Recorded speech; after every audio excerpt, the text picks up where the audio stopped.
January 1991. The winter air in Moscow is sharp, heavy, and unusually silent. Inside a secure briefing room buried deep within the Ministry of Defense complex, a dozen senior Soviet generals sit around a long wooden table darkened by years of cigarette smoke. A single television, a bulky, metal-framed Sony imported years earlier for analysis purposes, flickers with foreign light. It is tuned to CNN. On the screen, the image is grainy, a sand-colored horizon, the blurred silhouette of armored vehicles, and in the distance, a column of thick black smoke rising straight into the Gulf sky. The English commentary is calm, almost too calm, as the anchorman describes the aftermath of the latest engagements of Operation Desert Storm. A close-up appears. A tank, unmistakably Soviet in design, lies half-buried in the desert floor. The turret is gone, thrown several meters away by an ammunition cook-off. Its charred hull is still smoldering. The reporter calls it a T-72, destroyed by American ground forces. The room stays quiet. One general, a veteran of Central European tank exercises, leans forward unconsciously. He knows this machine. He trained crews on it. He lectured young officers on its armor strengths, its autoloader, its reliability. Now he is watching it burn, live, on Western television. Another explosion flashes across the screen. Another T-72 struck, another black plume twisting into the wind. The CNN correspondent continues narrating the rapid destruction of Iraqi armored brigades. The translation officer, seated at the back of the room, repeats the words in Russian with a steady, emotionless voice. The generals do not speak, because what they are watching is more than a war. It is a public test, an open examination of Soviet armor, Soviet doctrine, and Soviet pride. And this was only the beginning, a moment that demanded the world to ask, how did it come to this? From Uralvagonzavod to the Iraqi desert, the birth of the T-72. The story of the T-72 does not begin in the deserts of Iraq, nor in the glare of Western news cameras, but in the shadow of another war, one that had ended decades earlier, yet continued to shape every decision made inside Soviet military factories. The Second World War left the Soviet Union convinced of one eternal truth: the land war would always be won by steel. T-34s rolling into Berlin became more than a victory narrative. They became a doctrine. Tanks were not simply machines. They were symbols of national survival. In the years after 1945, the Red Army pursued armor development with relentless urgency. The T-54 and T-55 emerged as workhorses of the early Cold War, simple, rugged, and built in numbers the West could barely imagine. By the 1960s, the T-62 added a powerful smoothbore gun and a slimmer silhouette. But the Soviet leadership wanted more. They wanted a tank that combined mass production, survivability, and modern firepower, something that could be fielded by thousands, not hundreds. The T-64 appeared first, technically advanced but difficult to manufacture and maintain. Its complexity made it unsuitable for mass mobilization. What the Soviet Union needed was a machine that the vast industrial city of Uralvagonzavod could produce at scale, a tank that could be driven by conscripts repaired in mud, and still keep up with NATO's growing fleet of modernized armor. From this mixture of ambition, compromise, and hard lessons, the T-72 was born in the early 1970s. It was not meant to be elegant. It was meant to be unstoppable. A tank built for the Cold War battlefield, the T-72 entered service with a clear purpose: to fill the vast plains of Eastern Europe with armored formations capable of breaking through NATO lines. It reflected the Soviet view of what modern armored warfare demanded: speed of production, ease of operation, and firepower that could overwhelm an adversary. Its design offered several innovations: a 125-meter smoothbore gun, more powerful than many NATO equivalents at the time; an autoloader, reducing the crew to 3 and allowing a lower profile; thick composite armor on later variants that promised survivability against Western rounds; a robust diesel engine, simple enough to be fixed in the field by mechanics with minimal training. The T-72 was the product of a system that valued quantity and strategic mobility, as much as individual vehicle performance. In Soviet doctrine, armor would move fast, break through fast, and exploit fast. A T-72 did not need to survive forever. It needed to survive long enough to fulfill its role in a deep offensive operation. When viewed through this lens, the T-72 made perfect sense. It was affordable by superpower standards, technically capable, and suitable for export to the global network of Soviet-aligned nations. Its silhouette, low, rounded, compact, became an icon of the Cold War. But like many Soviet weapon systems, the T-72 existed in multiple forms. The version used by elite Soviet units differed significantly from the downgraded export models sold abroad. Armor packages were simplified, fire control systems were older, and the most advanced ammunition types were restricted. For the Soviet Union, this distinction felt safe. Export clients would receive dependable machines, but not the crown jewels. What Moscow did not anticipate was that the whole world would one day judge the T-72 based on these lesser versions, it, under the harshest possible conditions. Export strategy and Iraq's place in the Soviet plan by the 1970s and 1980s, the T-72 was one of the most widely exported tanks on Earth. It found its way into Warsaw Pact states, Middle Eastern armies, Asian militaries, and even some African nations. To many governments, owning T-72s meant belonging to a club of modern armored powers. Among all customers, Iraq became one of the most important. Saddam Hussein's regime purchased large numbers of T-72s, intending to build a mechanized army that could dominate the Persian Gulf region. The Republican Guard, Iraq's elite armored formation, received the bulk of these tanks. Many were local assembled variants, often called Asad Babel models, and though visually similar to their Soviet cousins, they lacked the advanced armor and modern sighting systems found on late-period USSR T-72s. Still, the Iraqi leadership viewed them with pride. In military parades through Baghdad, T-72s rumbled beneath enormous portraits of Saddam. Their engines low and confident, their guns pointed skyward in ceremonial angles. They symbolized Iraqi strength, Iraqi ambition, and Iraqi sovereignty. But the gulf between symbolism and reality was wide. The doctrine divide. Two visions of war. The Soviet military built the T-72 for a specific environment. The dense, contested terrain of Central Europe, where battles might be fought at medium ranges under poor visibility, and with supporting infantry and artillery in close coordination. Soviet tank crews trained intensively and frequently.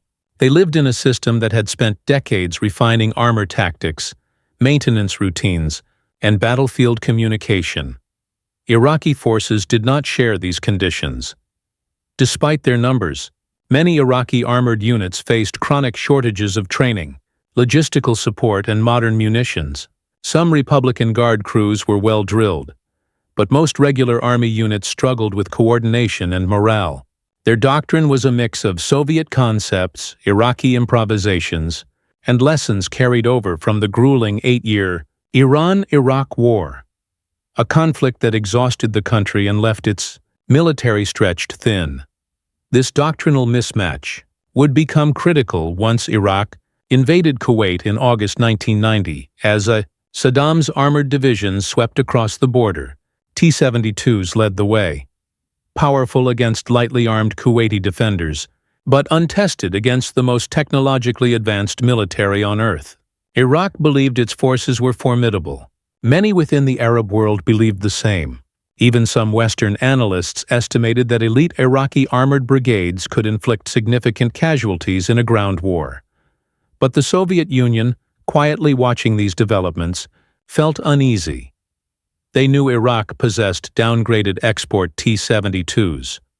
They knew the United States had spent the last decade honing the air-land battle doctrine, a method of warfare emphasizing precision, rapid maneuver, and overwhelming firepower coordinated across air and land forces.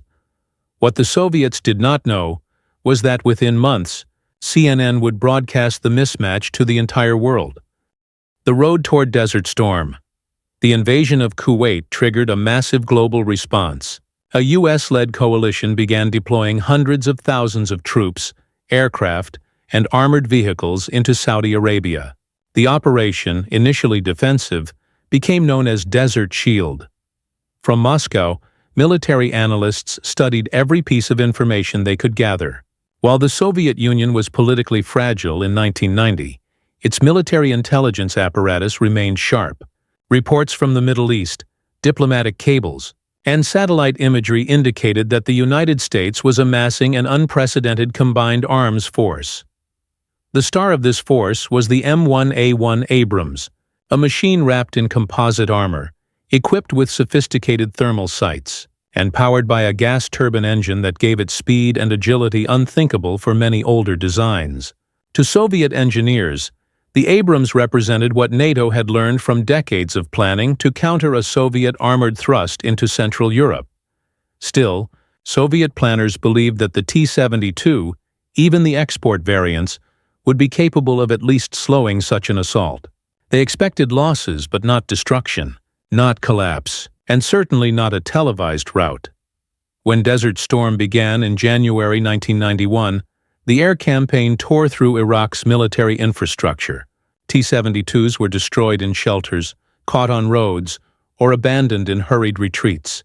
Yet these images, though alarming, were not decisive enough to draw final conclusions. Soviet generals had seen wars before. Airstrikes always inflicted damage. They still waited for the real test. The tank battles. Those battles were approaching, and they would unfold under a new and unpredictable force. Global live television. The Soviet Union, watching from afar, could not yet foresee that the T-72's reputation, built over decades of Cold War planning, was about to be rewritten in a matter of hours. Road to Desert Storm. Iraq's T-72 Army meets American power. When Iraq emerged from the Iran-Iraq War in 1988, it did so battered but not humbled. Saddam Hussein proclaimed victory. His officers marched in parades, and the streets of Baghdad filled with songs praising the endurance of the Iraqi soldier. But beneath the celebration lay a harsh reality. 8 years of trench warfare had drained the country's manpower, economy, and equipment. Many of the T-72s that rolled through Baghdad in military parades carried scars from those brutal years. Engines fatigued, optics scratched by sandstorms, and barrels worn from constant use. Even the elite Republican Guard divisions, though better equipped, had suffered heavy losses and required rapid rebuilding. Yet the regime's confidence remained unshaken. Iraq had one of the largest armies in the region, and believed it possessed the strength to shape the future of the Gulf. That belief shaped the next catastrophic decision. The invasion of Kuwait, a miscalculation of global scale on. August 1990. Iraqi armored columns crossed into Kuwait before dawn. T-72s led the advance, rumbling through quiet streets, overwhelming Kuwaiti defenders who were outnumbered and outgunned. Within hours, Kuwait City fell. Saddam declared the country Iraq's 19th province. For the Iraqi leadership, it was a clean, swift victory. For the world, it was a shock. In Washington, London, Riyadh, and other capitals, the invasion was viewed not as a regional dispute, but as a challenge to the post-Cold War balance. The United States, newly confident after the collapse of the Berlin Wall, mobilized an international coalition with unprecedented speed. By the end of August, American airborne troops had landed in Saudi Arabia. By September, carrier battle groups filled the Gulf. By November, heavy armor, including the M1A1 Abrams and M2 Bradley, was unloading from ships at Saudi ports. Iraq's T-72s, battle-worn and often downgraded, were about to face machines designed in direct response to the Soviet threat, and they would face them in an environment for which they were never built. The desert, an unforgiving arena. T-72's low silhouette and composite armor were tailored for Europe's rolling fields and forested terrain, where ambushes and short engagement distances were expected. In the vast open desert, everything changed. The desert offered long lines of sight, allowing Western tanks to engage from distances Iraqi crews could barely observe. Harsh thermal conditions, which magnified the advantage of American infrared and thermal imaging systems. Soft sand, straining engines and punishing poorly maintained vehicles. Iraqi tank crews training in peacetime had rarely conducted large-scale maneuvers in such environments. Many units relied on aging night sights and rudimentary fire control systems. Worse still, the Iraqi army operated under a rigid command structure that discouraged initiative. In contrast, U.S. armored doctrine emphasized flexibility. Crews trained aggressively, fired live rounds frequently, and operated under a disciplined but devolved command philosophy. Platoon leaders, tank commanders, and even gunners were empowered to act decisively. It was not simply a contest between tanks, it was a contest between two philosophies of war. Operation Desert Shield. The storm gathers as coalition forces massed throughout late 1990. Soviet observers monitored developments carefully. They watched satellite images of Abrams tanks dispersing across Saudi sands, saw mobilization columns stretching from coastal ports to frontline defensive lines, and read intelligence reports analyzing the coalition's overwhelming air superiority. What troubled Soviet analysts most was the scale of the deployment. This was not a limited intervention. It was a preparation for a decisive war. The Soviet Union, already fragile politically and economically, struggled with its own turmoil in 1990. Yet its military establishment retained a deep, institutional understanding of armored warfare. They recognized that the Iraqi army, despite its size, was not prepared for a confrontation with the coalition. Training gaps, logistical weaknesses, and inconsistent leadership created vulnerabilities that advanced Western forces could exploit ruthlessly. Still, no one predicted what the world would soon witness on live television. January 1991. Operation Desert Storm. Begins just after midnight on January 17, 1991. The sky over Baghdad lit up. Coalition aircraft, launched from carriers and desert bases, initiated a massive air campaign targeting Iraqi command centers, air defenses, supply depots, and armored concentrations. Cruise missiles arced across the night sky, their trails glowing faintly against the darkness. Television networks broadcast the spectacle worldwide, showing the eerie green images captured through night vision lenses. For the first time in military history, millions of civilians watched the opening strikes of a major war in real time. Iraqi armored brigades absorbed heavy damage during these raids. T-72s were destroyed in storage bunkers or caught while repositioning. Maintenance crews struggled to repair vehicles amid constant threats from coalition aircraft. Yet Saddam's commanders insisted that while air power was devastating, it could not win a war alone. They believed, and publicly declared, that once coalition ground forces moved forward, Iraqi armor, especially the T-72s of the Republican Guard, would inflict heavy casualties.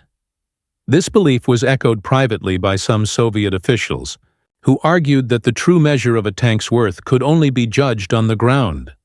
That ground test was approaching rapidly. The Republican Guard, Iraq's armored pride. At the center of Iraqi armored confidence stood the Republican Guard, a force designed to protect the regime and spearhead major offensives. Two divisions in particular, the Medina and Tawakkalna divisions, operated large numbers of T-72s. These units received better training, higher pay, and more consistent logistical support than regular army formations. Their tanks were maintained more carefully, their crews drilled more frequently, and their leadership held in high regard by Baghdad. However, even the Republican Guard faced limitations. Many of their T-72s lacked modern thermal imaging, radio communication remained unreliable, ammunition stocks were inconsistent, and some units received export-grade rounds with reduced penetration power. Still, the Guard was considered formidable by regional standards. Their performance in the Iran-Iraq War had earned them a reputation for resilience. Saddam placed immense faith in them, believing that when the time came, the Guard would stand like a wall between the coalition and Iraq. In Moscow, analysts highlighted these divisions in weekly briefings. They mapped their positions, studied their equipment, and prepared for the inevitable tank battles. Yet the Soviets also understood something Baghdad did not: that the coalition had no intention of fighting a symmetrical war. They would not attack head-on. They would maneuver, isolate, and overwhelm. This was a doctrine Iraq was unprepared for. CNN and the global window into war. By early February 1991, the entire world had become a remote witness to the unfolding conflict. CNN correspondents filed reports from Riyadh, Dhahran, and onboard coalition aircraft carriers. Footage of burning Iraqi vehicles appeared almost daily. In Soviet military facilities, analysts watched these broadcasts carefully. Though they relied primarily on classified intelligence, the open-source imagery offered contextual clues: the state of Iraqi morale, the condition of destroyed tanks, the effectiveness of coalition munitions. But even as the air campaign raged, Soviet officers still waited for one thing: the ground offensive. They believed that the clash of armored forces, the confrontation between Iraqi T-72s and American Abrams tanks, would reveal the truth behind decades of theory. When that moment came, the world's understanding of armored warfare would change. The stage is set by mid-February. Iraqi defenses were battered but not broken. Republican Guard divisions restructured their lines. Regular Army units dug trenches and prepared defensive grids.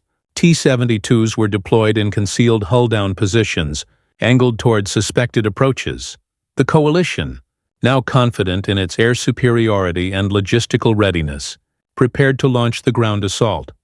Soviet analysts, scattered across briefing rooms in Moscow, Leningrad, and Kiev, received the same terse summary from intelligence channels. The tank battles are near. Losses on both sides expected. Impact on export markets unknown. Monitor CNN. Prepare full assessments. No one foresaw what those assessments would contain just days later. The desert battlefield was ready. The armored divisions were in position, and the world, for the first time in history, would watch tanks fight in real time, often through a television screen. The Soviet generals waiting in that cold briefing room had no idea just how swiftly the T-72's reputation would be shattered. Human, technological, and Iraqi crew perspectives. The first explosions shown on CNN told only part of the story. To the outside world, the burning tanks in the desert belonged simply to Iraq. But to the Soviet officers watching thousands of kilometers away, those silhouettes were unmistakable. They recognized every curve of the turret, every line in the glacis plate, every detail of the road wheels kicking up sand. The T-72 was more than an export product. It was a reflection of Soviet military philosophy, Soviet engineering, and decades of strategic planning. And now, the world was watching it burn. These were not just battles on the ground. They were collisions of pride, doctrine, and expectation. Angle 1, the human angle. Pride, shock, and professional disbelief. Inside the briefing rooms of Moscow, the atmosphere during Desert Storm felt unlike any conflict the Soviet military had monitored before. In Afghanistan, they had watched their own soldiers fight.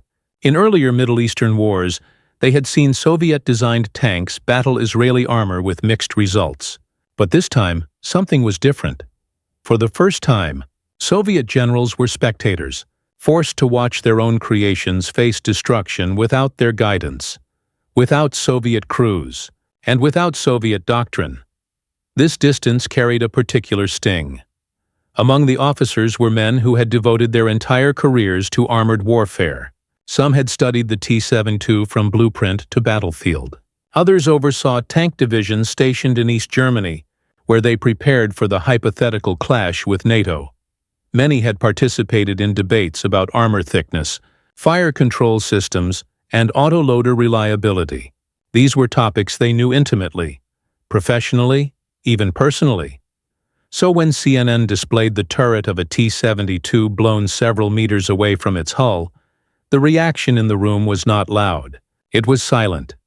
Professional soldiers do not panic easily. Decades of service condition them to remain calm in the face of loss. But the calmness here was different. A kind of absorbed contemplation, the weight of an unexpected truth settling slowly. Some officers blamed the Iraqi crews. Others blamed the desert. A few muttered about export downgrades. But beneath every whispered explanation lay a deeper realization. The T-72, in the wrong hands and the wrong environment, was being outclassed at an alarming rate. There was also a sense of violation, that advanced Western crews were dismantling their designs on live television, frame by frame, as if conducting an open autopsy. One colonel later recalled in a private debriefing that watching the footage felt like watching a son fail an exam you trained him for. Not anger, not disbelief, just a cold, sinking disappointment. The human dimension was not only about pride, it was about the collapse of assumptions. The kinds of assumptions that shape doctrines, budgets, and national confidence. With every Iraqi T-72 destroyed in the desert, the Soviet officers faced a growing question. If this is what Western forces can do to export models, what could they do to ours? The answer was unclear, and that uncertainty was far more unsettling than any single explosion on the screen. Angle 2. The technological angle. T-72 vs M1A1 Abrams. While the human response played out emotionally, the technological analysis unfolded with cold precision. Soviet engineers and analysts, many of whom had studied American tank programs for years, began dissecting every available image. The T-72 was never meant to be a perfect machine. It was meant to be a practical one. It combined a powerful gun, compact dimensions, and an autoloader to reduce crew size. It was inexpensive enough for mass production and simple enough for conscripts to operate. Against earlier Western tanks, it had been formidable. Against the M1A1 Abrams, it faced a generation gap. The most decisive differences became painfully clear on CNN broadcasts and later confirmed through battlefield reports. 1. Thermal imaging. The night belonged to the Abrams American tanks possessed state-of-the-art thermal sights, allowing them to detect heat signatures miles away, even through smoke, sand, and darkness. Their gunners could acquire targets, range them, and fire with near-perfect accuracy. Iraqi T-72 crews relied heavily on outdated night sights, some of which were simply inadequate for long-range combat. In many engagements, Iraqi crews could not even see the Abrams that were firing at them. To Soviet analysts, this was alarming. They had long known Western optics were improving, but Desert Storm revealed just how wide the gap had become. Fire control and first-shot accuracy. An Abrams gunner could laze, calculate, and fire almost instantly. Its fire control computer adjusted automatically for movement, wind, and distance. Many export T-72s lacked comparable systems. Even well-trained Iraqi crews were forced to rely on manual corrections or outdated ballistic tables. In tank warfare, the side that hits first usually wins. In Desert Storm, American tanks consistently fired first, often from ranges Iraqi crews believed impossible. Ammunition and penetration. Abrams used advanced armor-piercing, fin-stabilized discarding sabot (APFSDS) rounds with high penetration values. These rounds could pierce the frontal armor of export T-72s at long distances.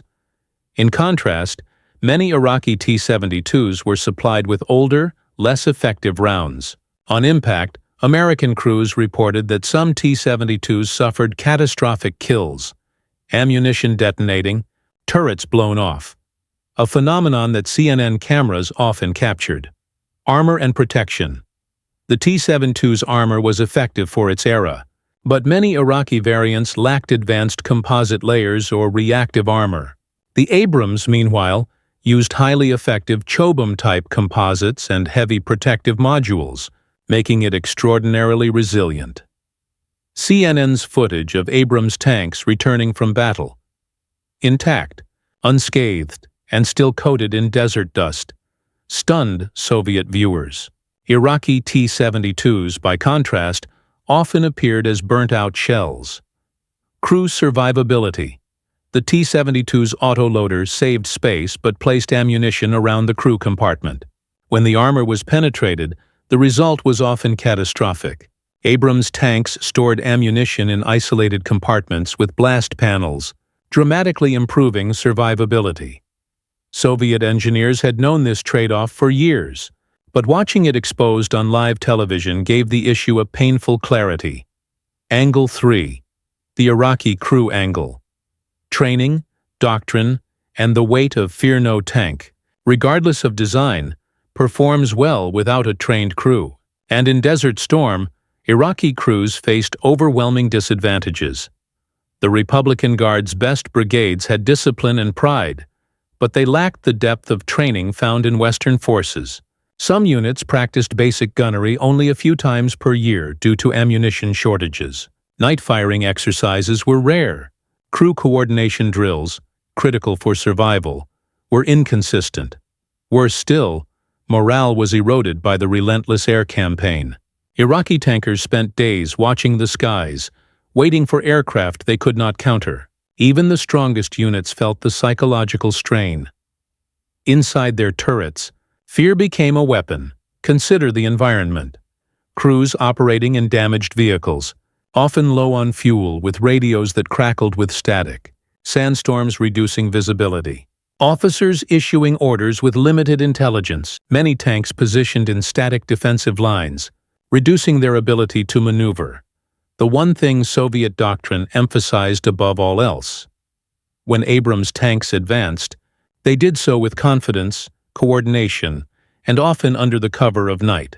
Iraqi crews sometimes only realized they were under attack when rounds began striking nearby vehicles. Doctrine did not match the battlefield. Soviet doctrine called for aggressive maneuver, coordinated formations, and layered defenses. Iraq tried to imitate these principles but lacked the infrastructure, training culture, and command flexibility to execute them. Many Iraqi tank battles became chaotic retreats or stationary exchanges, situations where the T-72's strengths were minimized and its weaknesses magnified. 2. The Soviet observers. This was the most frustrating element of all. Watching the T-72 used in ways that contradicted everything they had designed it for. Section 1. Ending transition. These three angles, human, technological, and crew level, shaped the Soviet understanding of what they were seeing. But they were only part of a larger picture. Because beyond shock and analysis, a deeper question loomed. Was it the tank that failed, or the doctrine behind it? To answer that, we must explore the broader forces at play. Strategy, media, and geopolitics.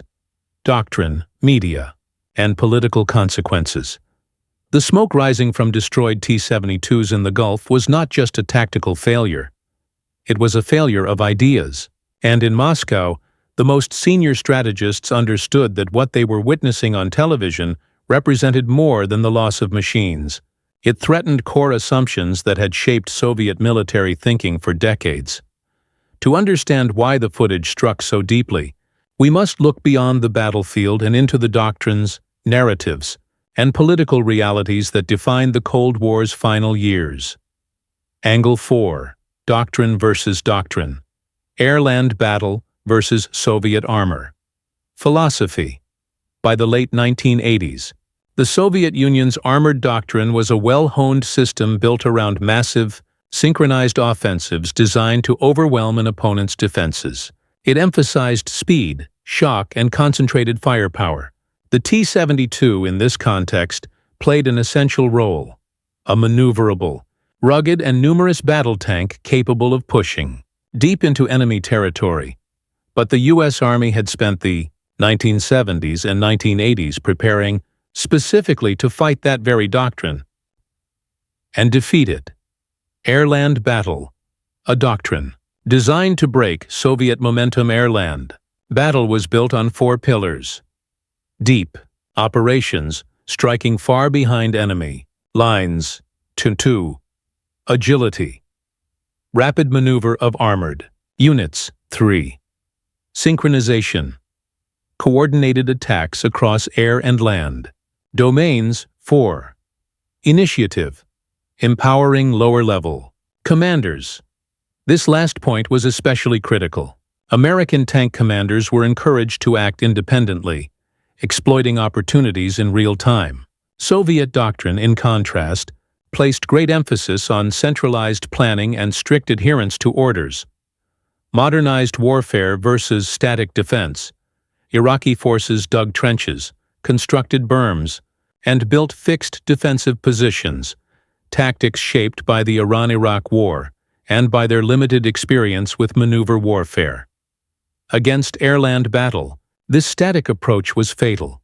Abrams tanks, Bradley IFVs, Apache helicopters, and artillery units moved like parts of a single organism. Targets were detected, shared, and engaged with ruthless precision. Long before American tanks fired their first shots at Iraqi T-72s, the air campaign had already destroyed supply lines, command posts, and armored concentrations. Soviet analysts watching the footage saw doctrine in action, and doctrine collapsing. The realization in Moscow: what troubled them was not simply that Iraq was losing, it was how quickly the coalition could unmake defensive positions that, on paper, mirrored the Soviet style of layered protection. The Soviet officers were forced to confront a sobering reality. The battlefield of the early 1990s was no longer the battlefield they had designed their weapons for.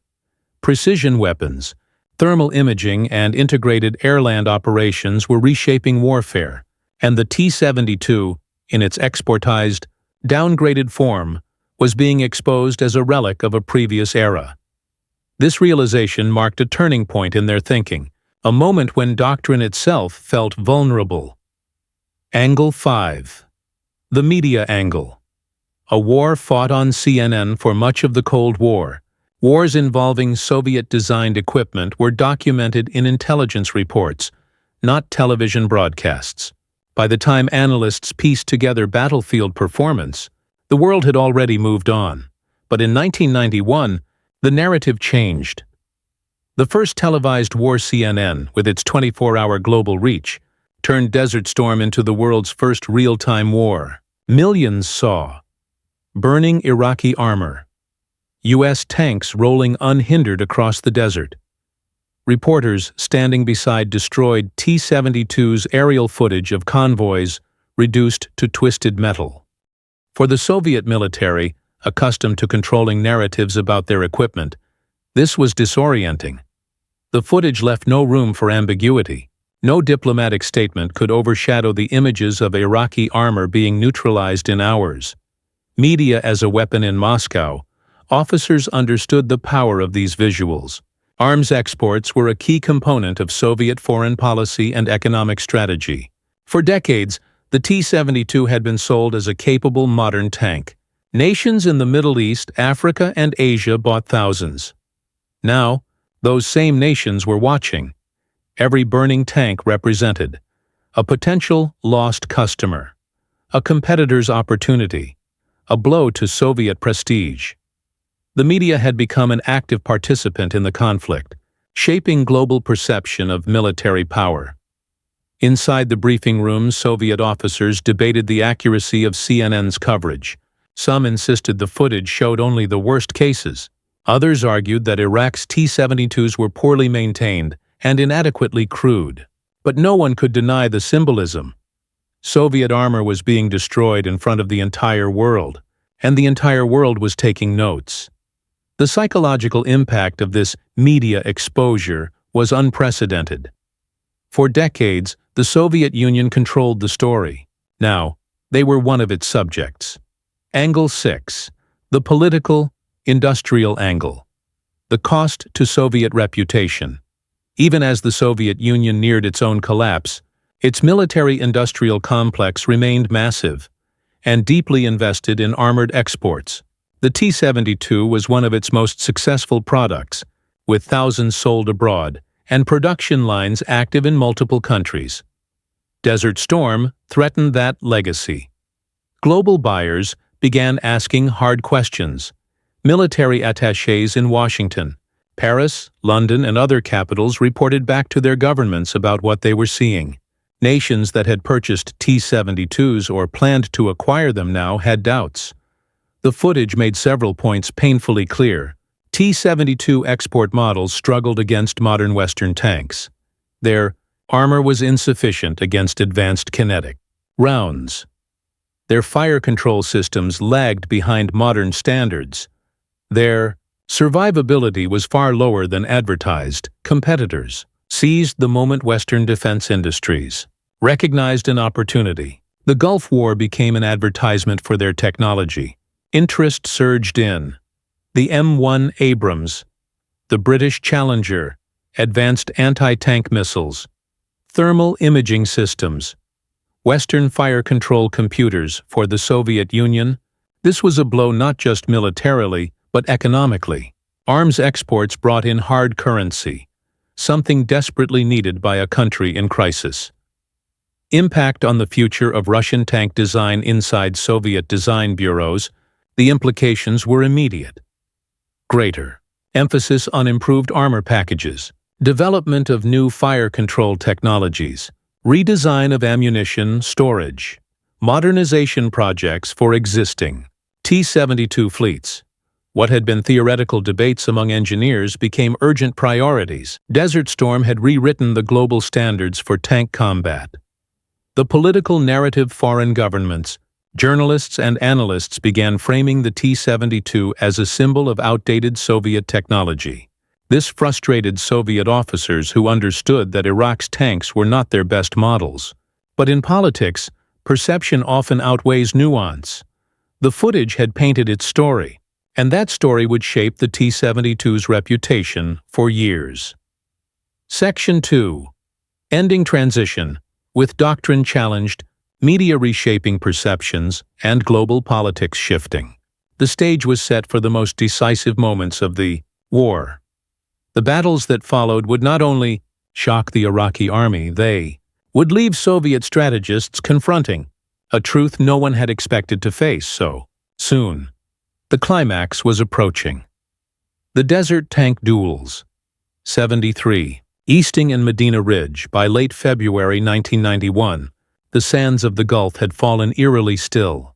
The air campaign had battered Iraq's defenses for weeks, but the Republican Guard remained largely intact, a hard core of units that Saddam Hussein believed would halt the coming assault.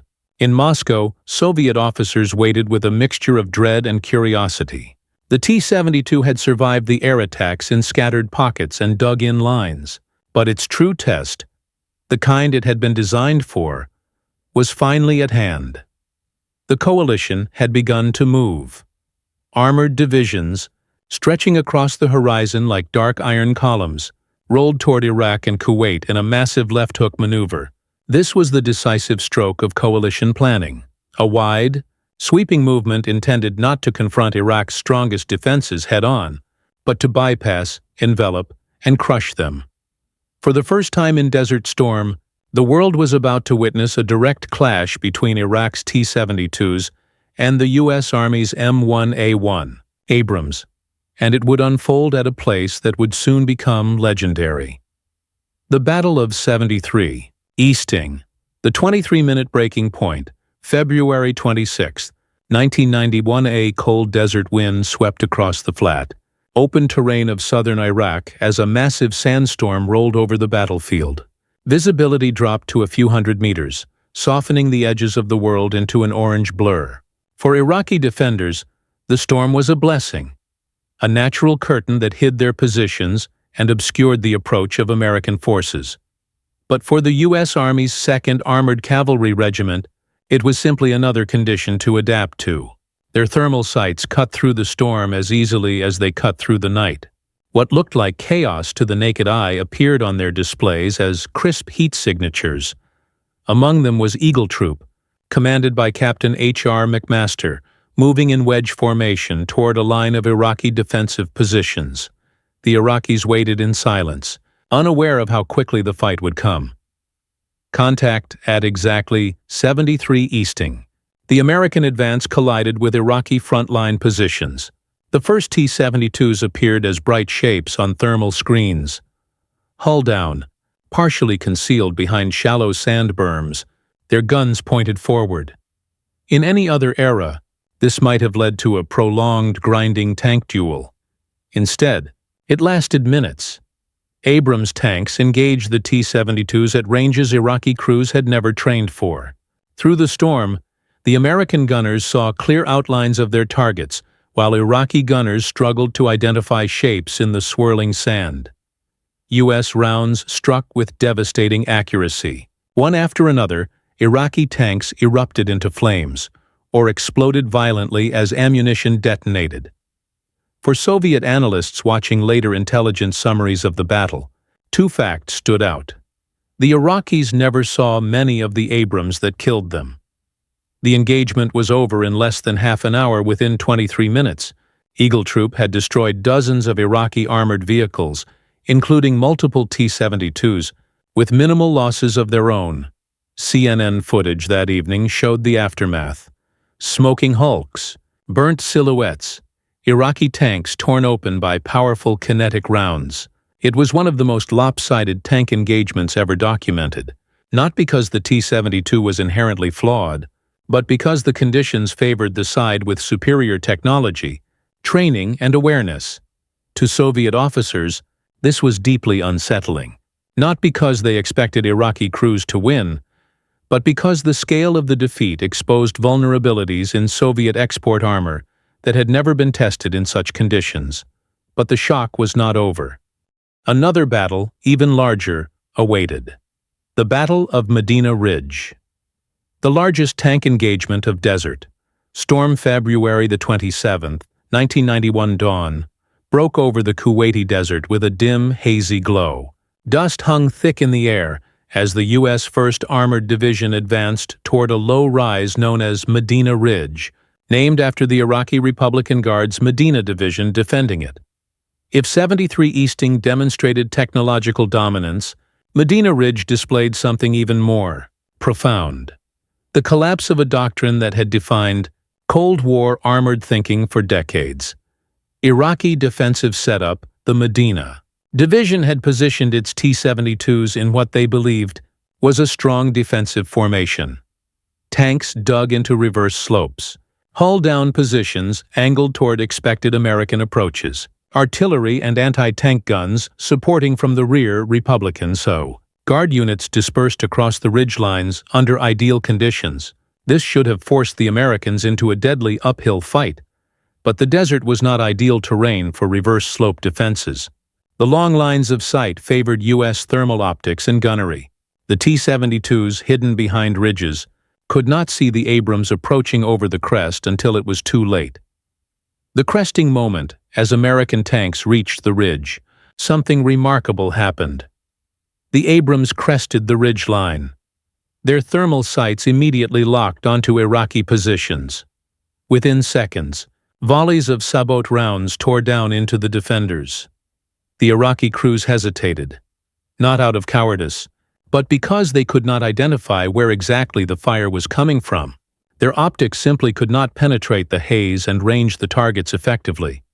Iraqi return fire was scattered and largely ineffective. Some T-72s fired blind. Others attempted to reposition but were caught in the open. Each movement exposed them to American tank gunners who had total visibility of the battlefield. The losses by midday. The Iraqi defense was in tatters.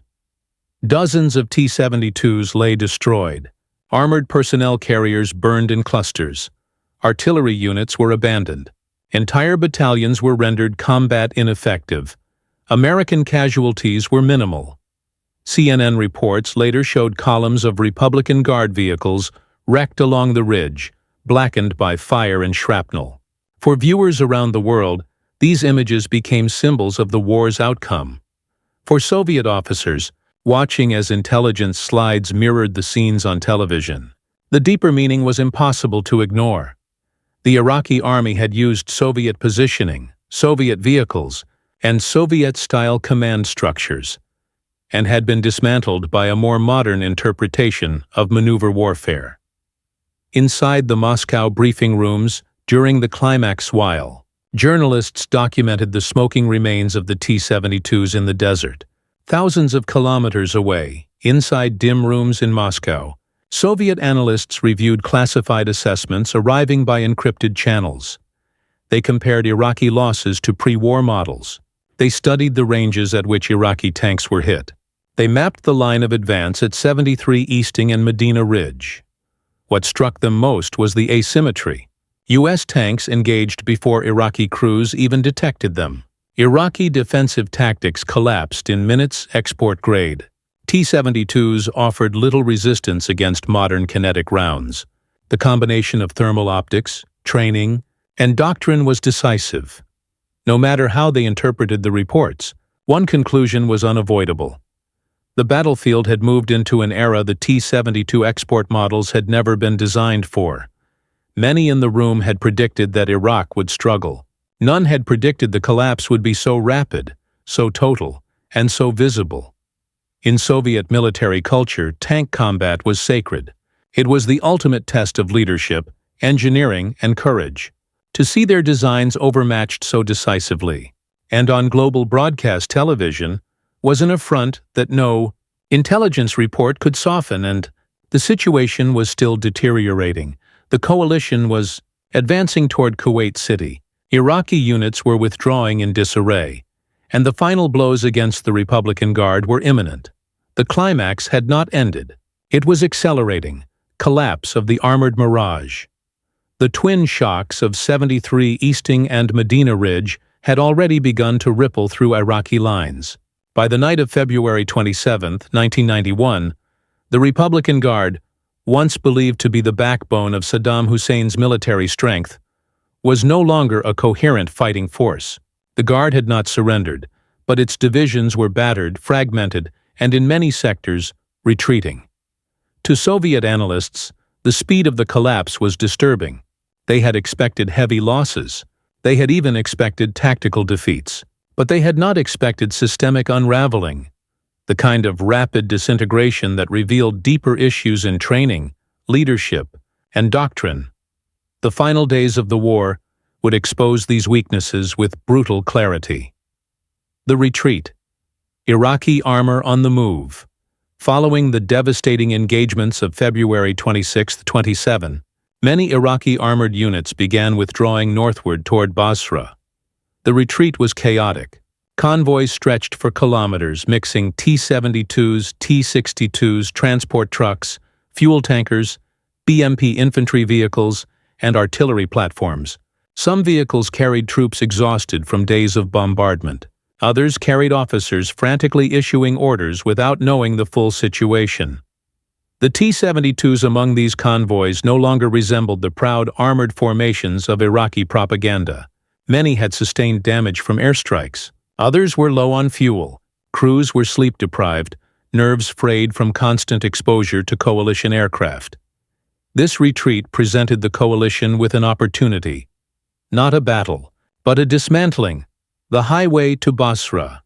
A visible defeat as coalition, air and ground units caught up to the retreating Republican Guard. One of the most infamous scenes of the Gulf War unfolded along a stretch of road leading north toward Basra. In subsequent media reports, it became known simply as the Highway of Death. It was not a single battle, but rather a series of strikes conducted over hours. Aircraft targeting vehicles stalled in the sand. Artillery hammering clustered formations. Tanks firing on vehicles attempting to break through. Infantry units securing the flanks and intercepting fleeing soldiers. For the T-72s caught on the highway, the situation was dire. Tank crews tried to maneuver their vehicles off the road, but many became bogged down in soft sand. Others attempted to return fire, but without coordination or situational awareness, their rounds landed harmlessly wide of coalition positions. From aerial footage, American analysts later observed something that mirrored Soviet frustrations. Iraqi tank commanders were fighting blind. Without reliable communication, without intelligence updates, and without functional night optics, their attempts to reposition were desperate but ineffective. Many T-72s were abandoned by their crews, left with hatches open on the roadside or half submerged in the desert. The machines that had once symbolized Iraqi strength had become silhouettes of exhaustion. For Soviet officers watching news broadcasts, these scenes struck with almost surreal force. They were not seeing combat defeats. They were seeing the unraveling of an entire military structure. Kuwait International Airport. The final decisive confrontation on February 27 to 28. U.S. Marine and Army units advanced toward Kuwait International Airport, one of the last major defensive positions held by Iraqi forces. Here, Iraqi armored battalions, including T-72 equipped units, attempted to form a final defensive perimeter. The Marines encountered scattered formations of Iraqi armor. Many T-72s fired upon American positions, their crews demonstrating a final burst of resistance. But the outcome mirrored what had occurred at Medina Ridge. American tanks fired from beyond Iraqi effective range. Thermal imaging cut through smoke and dust. Iraqi rounds either missed or bounced off coalition armor. Attempts to maneuver were met with rapid, coordinated counterfire. Within hours, the defenses collapsed. Kuwait City was liberated soon after. Iraqi armored resistance in the region effectively ended. CNN and other networks captured the aftermath. Burned out tanks on the airport runway, destroyed vehicles lining the approach roads, and U.S. Marines advancing cautiously past the wreckage. To the world, these images represented the end of Kuwait's occupation. To Soviet officers, they represented something more unsettling: the decisive, unambiguous failure of an entire generation of exported armored vehicles under modern combat conditions. The internal reaction in Moscow. A private earthquake as battlefield. Reports arrived, and intelligence officers pieced together the sequence of engagements. The Soviet military leadership began understanding the broader implications. Behind closed doors, meetings were tense but controlled. A culture shaped by decades of disciplined analysis did not lend itself to emotional outbursts. Still, the conclusions were impossible to soften. Export T-72s had performed far worse than expected. American thermal technology had changed the nature of armored warfare. Iraqi doctrine had exposed weaknesses in Soviet-style defensive tactics. Coalition coordination had surpassed anything the Soviets had prepared for. Even veteran generals, men who had commanded thousands of tanks in Central Europe, struggled with the reality that their designs, when stripped of their best armor and optics, could not survive against the new generation of Western weapons. More troubling was the public nature of the defeat. The global audience had witnessed it. International clients had witnessed it. Soviet allies had witnessed it. And this visibility carried consequences far beyond the battlefield. The psychological impact. Falling silence. Inside the Ministry of Defense, a quiet resignation settled among some officers. Not defeatism. The Soviet military retained immense capability, but recognition. They knew the truth that lay beneath the footage. The coalition did not defeat the Soviet Union. It defeated Iraq's weakened and downgraded interpretation of Soviet doctrine. And yet, perception does not distinguish between versions. A burning tank is a burning tank. A failed defense is a failed defense. A broken formation is a broken formation. For the televised world, the T-72's identity was inseparable from its export variants. What alarmed the Soviets most was this: if the export T-72s were this outmatched, how long before the West developed weapons that could threaten the more advanced Soviet models? How long before global buyers abandoned Soviet armor altogether? How long before doctrine itself needed a fundamental revision? The psychological impact was not rooted in panic. It was rooted in the understanding that change was coming, and it had arrived faster than anyone expected. The ceasefire. A war ends. Questions begin on February 28, 1991. Coalition forces declared a ceasefire. The war had lasted just over 42 days. The ground campaign lasted barely 100 hours. The speed of the victory stunned observers across the world. In Moscow, the ceasefire brought no relief, only a pause long enough to contemplate the scale of the technological and doctrinal shift that had just occurred. That night, CNN broadcast images of coalition troops celebrating amid destroyed tanks and abandoned Iraqi positions. Soviet analysts watched calmly, but with an awareness that they had entered a new era, one in which armored power could no longer rely on numbers, traditions, or old assumptions. The T-72, once believed to be the backbone of global armored forces, had been humbled before a global audience. And though the Soviet Union itself stood only months away from dissolution, its military thinkers understood that the lessons of Desert Storm would resonate far beyond 1991. The war was over, but its consequences were only beginning. Sober assessments. The Soviet and Russian response. When the ceasefire took effect on February 28, 1991, the guns in the desert fell silent. The smoke began to drift away, leaving behind a landscape of charred metal, twisted tracks, and abandoned hulls. But for the Soviet Union, watching from thousands of kilometers away, the war was not truly over. In Moscow, the real battle had just begun. A battle to understand what had happened, why it had happened, and what it meant for the future of Soviet and post-Soviet armored power. In the dim offices of the Ministry of Defense, military analysts gathered around long tables littered with intelligence cables, battlefield maps, and photographs of destroyed Iraqi vehicles, many of them T-72s.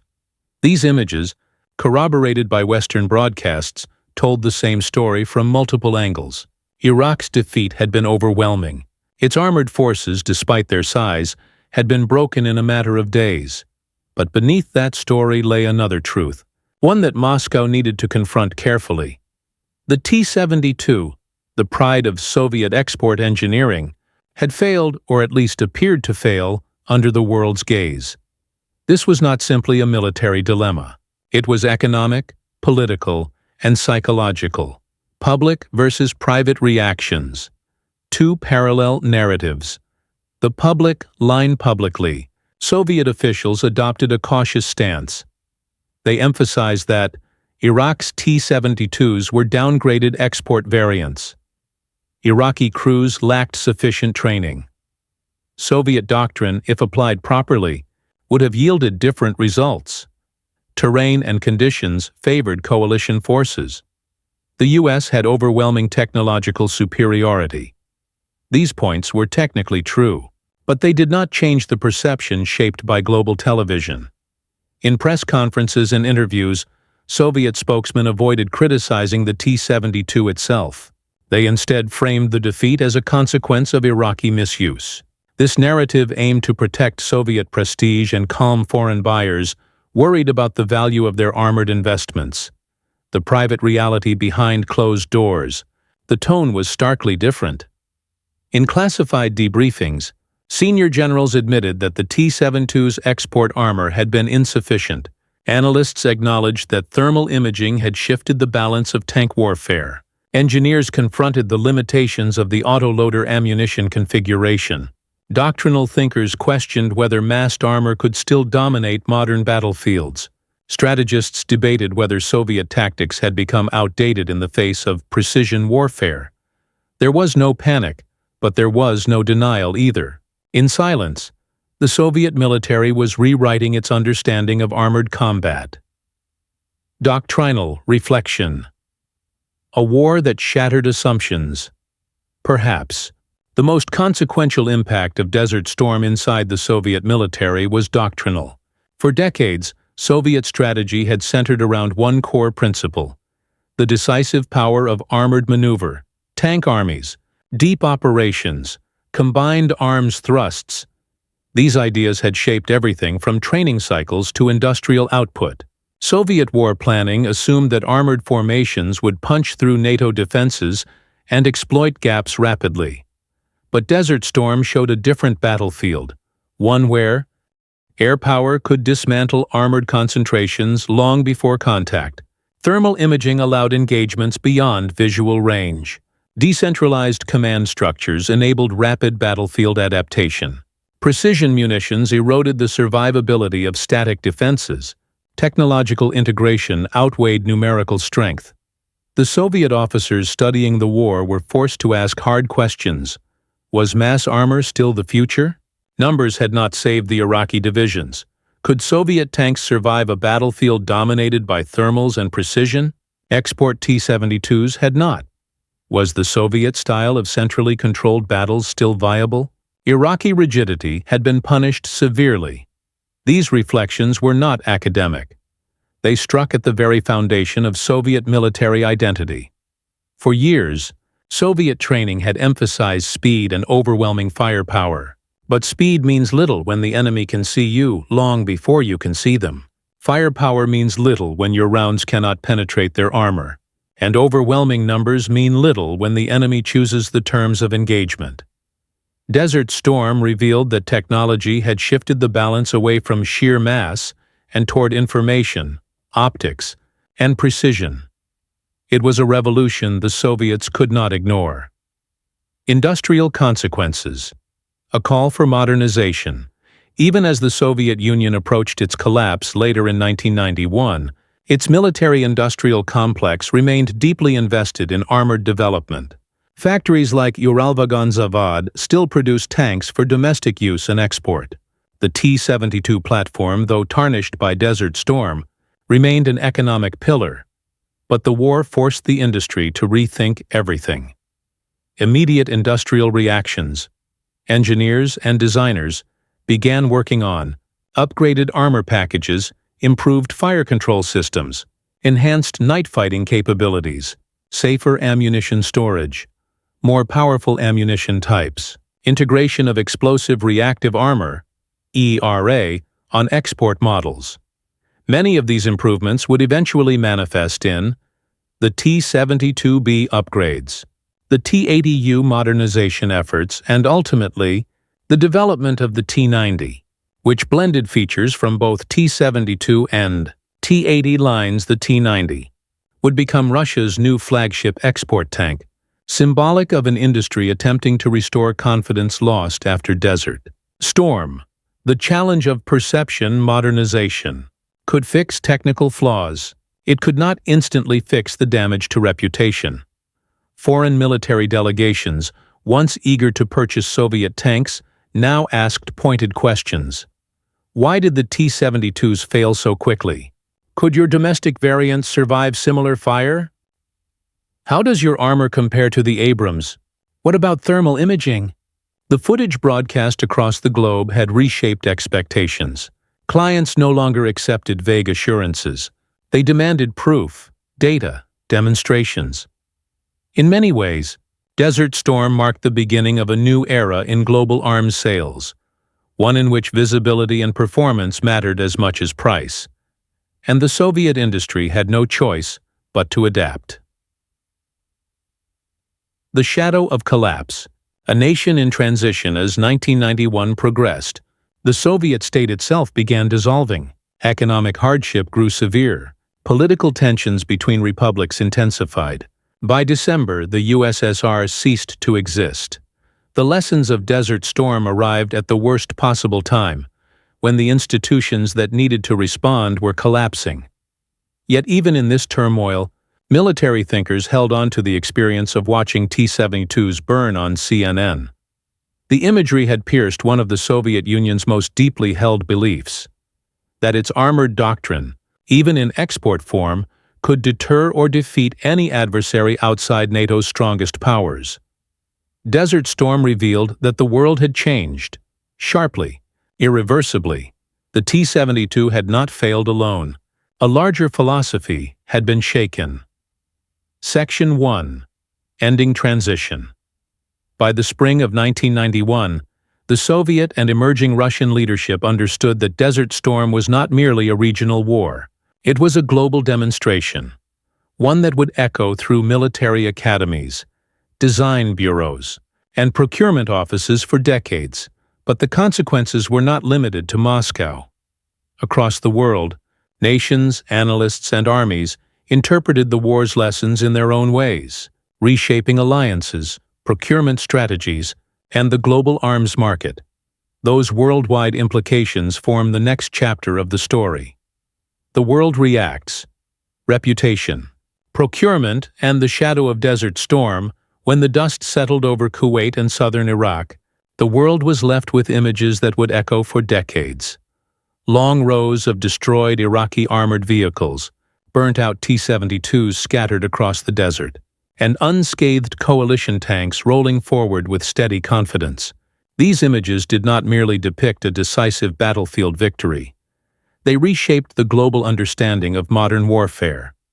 For generals, governments, defense industries, and military analysts across the world, Desert Storm was more than a conflict. It was a live demonstration, a televised benchmark that redefined expectations of armored combat. And at the center of this reevaluation stood the T-72, the global arms market, confidence shattering in real time. For decades, Soviet-made tanks had dominated international markets. They were affordable, plentiful, and backed by the immense prestige of the Red Army. Nations in the Middle East, Africa, Asia, and Eastern Europe had purchased thousands, often forming the backbone of their mechanized forces. But Desert Storm created a new reality, one in which military planners had access not only to sales brochures and diplomatic assurances, but to real battlefield footage, broadcast to millions and reviewed by defense ministries worldwide. A sudden shift in buyer perception. In the months following the war, procurement officers from dozens of nations toured Gulf War battle sites. They inspected destroyed T-72s firsthand, noting how cleanly Western kinetic rounds cut through Iraqi armor, the catastrophic ammunition detonations, the lack of damage on coalition tanks, the near-total absence of thermal imaging capabilities on Iraqi vehicles. These officers returned home and drafted reports that carried a consistent message. The battlefield has changed. We are behind, and many of their militaries realized that relying on older, export-grade Soviet armor would soon leave them at a severe disadvantage. Western competitors seized the advantage. The United States, United Kingdom, France, and Germany quickly capitalized on the moment.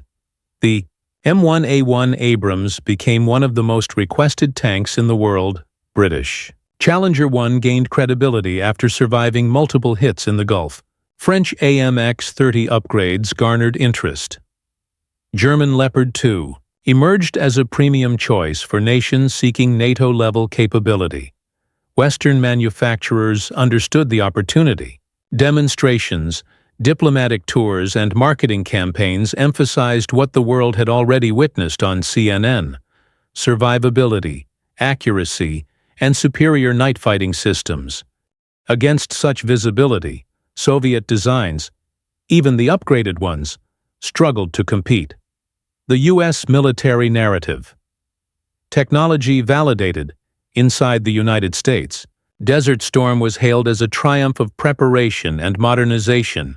For years, the U.S. Army had invested heavily in advanced optics, digital fire control systems, composite armor, joint air-land operations, precision-guided munitions, robust logistics.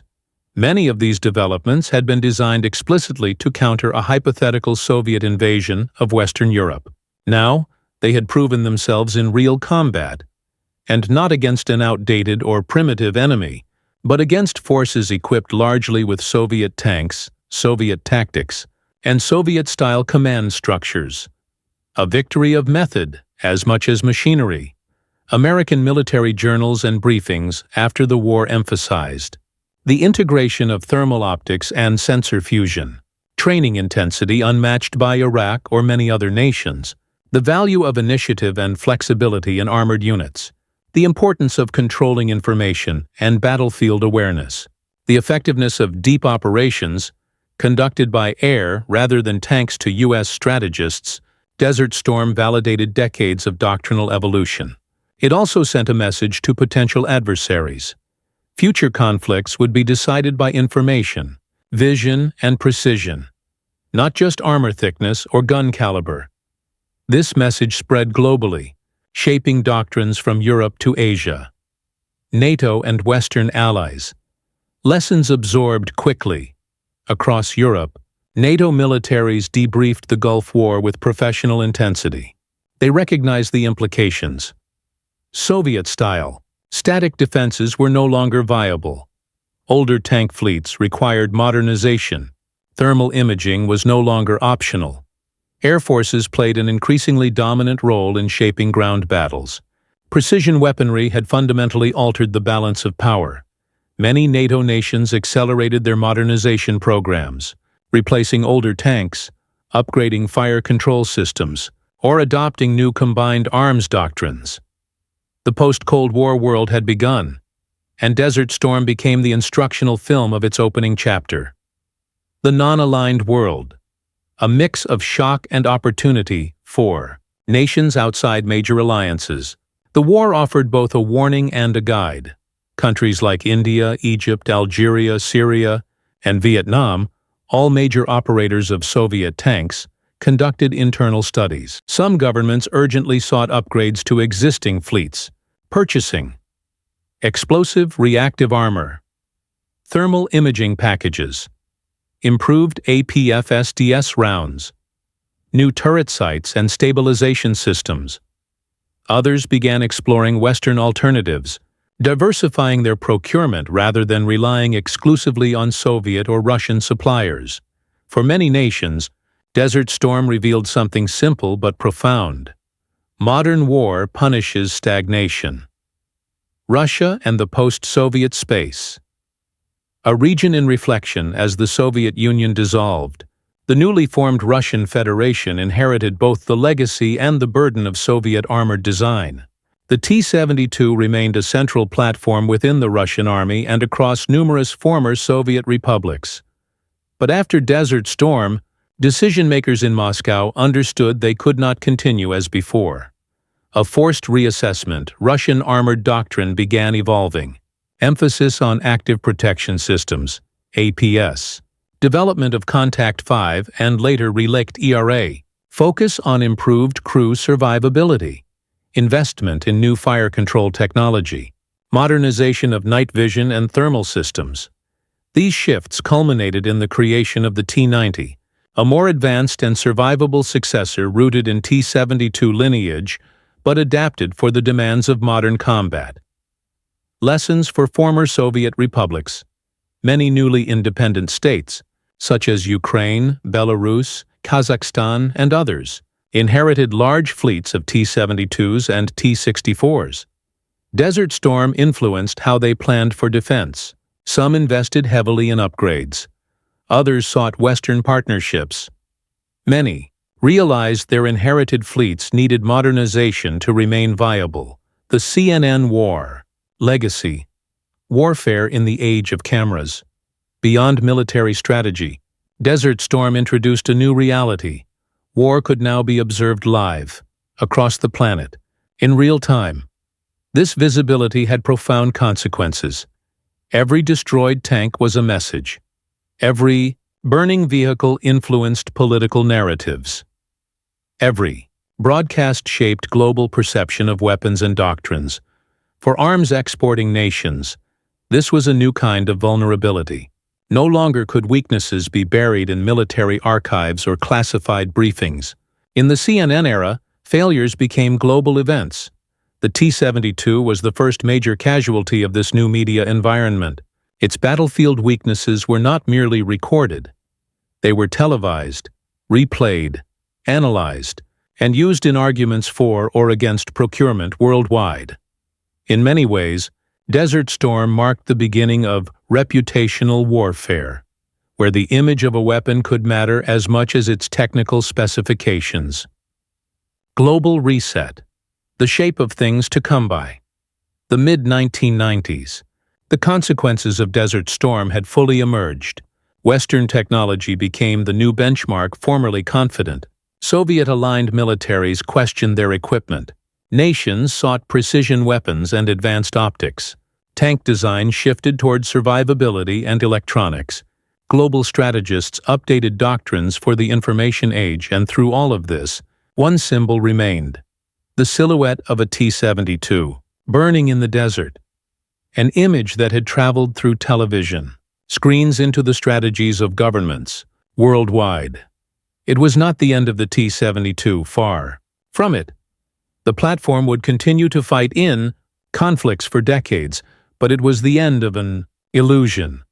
The illusion that Cold War-era armor, unmodernized and unsupported, could withstand the new face of mechanized warfare.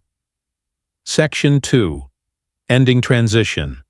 With the world recalibrating its understanding of war, and with the Soviet and Russian militaries re-evaluating their doctrines and designs, only one task remained: to understand what Desert Storm meant. Not tactically, not politically, but historically and philosophically. The war had reshaped more than armies. It had reshaped assumptions about the future of conflict itself. And that reflection forms the final, quiet chapter. Steel, sand, and the limits of illusions. The Gulf War ended quickly, almost abruptly, leaving behind a battlefield that looked less like the aftermath of a traditional conflict and more like the remains of an experiment.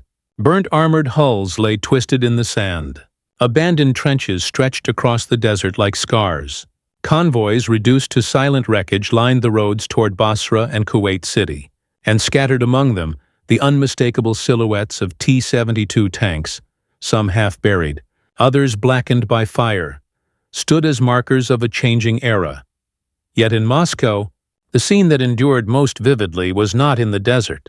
It was in a dimly lit briefing room where Soviet generals watched those images on a flickering television screen. Men who had spent their entire careers studying armored warfare, who had commanded tank divisions, supervised design bureaus, and lectured on doctrine, found themselves in an unfamiliar position. They were watching history happen without participating in it. They were watching their machines, their technology, their doctrine, reshaped, exported, modified, and misused, being tested in a war they had not planned, against an adversary they had never fought, and the world was watching with them. Moment. When steel met a new kind of battlefield. Every weapon reflects the era in which it was created. The T-72 had been built for a Europe divided by ideology and bristling with armies. It was a tank designed for vast offensives, for muddy plains and forested terrain, for battles where visibility was measured in hundreds of meters, not kilometers. It assumed a battlefield where tanks fought tanks under relatively equal conditions and within doctrines shaped by decades of predictable military theory. But Desert Storm was not that battlefield. Instead, the T-72 confronted aircraft with precision munitions tanks with thermal imagers that could see through sandstorms. Gunners, trained to strike targets before they were even spotted, command systems built on flexibility and rapid adaptation, a coalition capable of overwhelming an opponent not by mass, but by information. It was not that the T-72 was a poor machine. It was that the battlefield had moved beyond it. This reality, distilled on television screens across the world, revealed a universal truth. Weapons lose relevance not because they fail, but because the world around them changes. Doctrine, pride, and the weight of assumptions, more than the metal of the tanks, more than the machinery destroyed in the desert, it was doctrine, the ideas behind the machines, that suffered the greatest blow. Soviet military thinking had always emphasized the power of armored formations. Tanks were symbols not just of strength, but of identity. They represented the belief that control of the land would decide the course of war. For decades, this belief shaped training, production, deployment, and diplomacy. But Desert Storm revealed that the battlefield was evolving in ways no Cold War planner had fully anticipated. Air power, surveillance, electronic warfare, and precision engagement had combined into a new form of warfare, one where armored strength alone was no longer decisive. For the Soviet officers watching, this realization was difficult not because their designs were shown to be vulnerable, but because their assumptions were shown to be incomplete. Pride, once rooted in doctrine, shifted to introspection. What mattered now was not the steel itself, but the thinking behind it. And that thinking would need to change. A legacy larger than a single war. Despite what the news broadcasts suggested, the story of the T-72 did not end in 1991. The tank would continue to serve in dozens of armies, in conflicts from Eastern Europe to the Middle East, from the Caucasus to Africa. It would be upgraded, modified, rebuilt and reimagined in countless forms. Some variants would prove far more resilient and capable than the versions Iraq employed. In many places, the T-72 would fight well. In others, it would struggle. Its legacy would become a patchwork of outcomes. Victories, defeats, survivals, losses, shaped not by the machine alone, but by the doctrines, training, and conditions under which it was used. But the shadow of Desert Storm would always linger. It was the first time the world saw the limits of a tank that had once instilled confidence across continents. It was the first moment when perception overtook theory, when global audiences became participants in evaluating a weapon's worth. And it was a reminder that warfare is not only about what happens on the battlefield, but also about how the world interprets it. The human thread, watching a legacy. Tested in the end, the most enduring image is not the burning tank in the desert. It is the quiet room in Moscow. A room where men who had shaped the Cold War watched it unravel. A room where faces once confident in doctrine became shadows of contemplation. A room where steel met sand, not through the sound of battle, but through the glow of a television screen. Those officers were not watching Iraq lose a war. They were watching a philosophy confront a new age. They were watching modern warfare reveal its next chapter. And they understood, even in that moment, that this was not humiliation. It was transformation. What Desert Storm meant for history, technology, humanity. Desert Storm was not a triumph of one nation over another. It was a turning point in the story of warfare. It showed that information could be as decisive as firepower visibility, could outweigh armor thickness precision, could matter more than mass doctrine had to evolve with. Technology even, the most trusted weapons could become outdated overnight, but most importantly, it showed that war is not just a contest of machines. It is a contest of ideas. Ideas about how to fight. Ideas about what matters on the battlefield. Ideas about how nations prepare for the conflicts they may one day face. The T-72's trial in the desert was not a verdict on Soviet engineering. It was a reminder that no weapon remains eternal, no doctrine remains perfect, and no military can afford to stand still. A quiet ending to a loud lesson as the documentary closes. Imagine the briefing room one last time. The smoke thinning, the television still flickering, the officers rising slowly from their seats. No dramatic words, no arguments, no panic. Just a calm, unspoken understanding. The world has changed, and so must we. The camera fades, the screen darkens, the lesson endures. If this story helped you understand the real history behind Desert Storm and the legacy of Soviet armor, consider subscribing for more deep, fact-driven war documentaries. Your support helps bring more hidden chapters of military history to light.